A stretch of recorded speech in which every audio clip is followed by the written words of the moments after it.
యేసుక్రీస్తు నామంలో మీ అందరికీ నా వందనాలండి. ఎలా ఉన్నారు? బాగున్నారా? మీకు మీ కుటుంబానికి క్షేమం కలుగునుగాక. ప్రార్థనలో నిలకడగా ఉండు. ప్రార్థన యందు నిలకడగా ఉండి కృతజ్ఞత గలవారే దాని యందు మెలకువగా ఉండుడి అని కొలస్సి 4:2 మనకి సెలవిస్తుంది. విశ్వాస యాత్రలో అనేక జటిలమైన సమస్యల కోసం మనం ప్రార్థనలు చేస్తూ ఉంటాం. ఎన్నోసార్లు ఉపవాసాలు ఉంటాం, ఎంతగానో కన్నీరు కారుస్తూ ఉంటాం.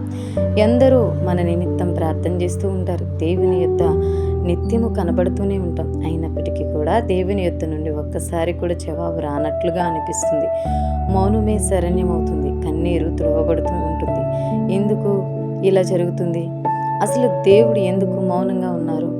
ఎప్పుడు జవాబు వస్తుందో అర్థం కాని అయోమయ స్థితికి చేరుకుంటాం. ఏం చేయాలో పాలుపోని స్థితికి మనం చూస్తూ ఉంటాం. మనకి ఎదురవుతూ ఉంటుంది.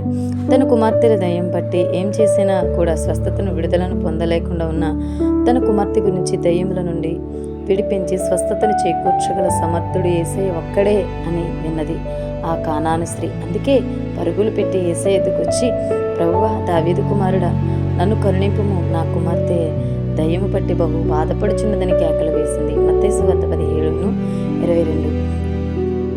అయినా దయాదాక్షిణ్య పూర్ణుడైన యేసయ్య ఒక్క మాట అయినను చెప్పలేదు.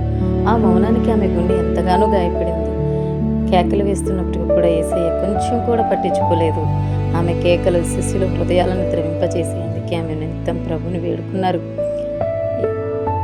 ఏమని అంటే, శిష్యులు వచ్చి ఈమె మన వెంబడి వచ్చి కేకలు వేయుచున్నది కనుక ఈమె పంపివేయమని ఆయనను వేడుకొనెను. అయినా కూడా యేసయ్య ఆ కుమార్తెను స్వస్థపరచలేదు. అయినప్పటికీ కూడా ఆమె పట్టు విడవక, విసుగక, ఎడతెగక, సణుగుకోకుండా, వెనుదిరిగి పోకుండా దేవుణ్ణి వేడుకున్నది. ఆయనకు మ్రొక్కి, ప్రభువా, నాకు సహాయం చేయమని వేడుకుంది.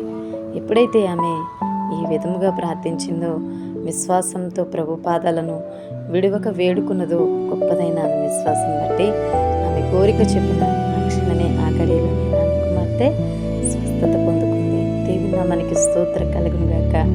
ఆమేన్.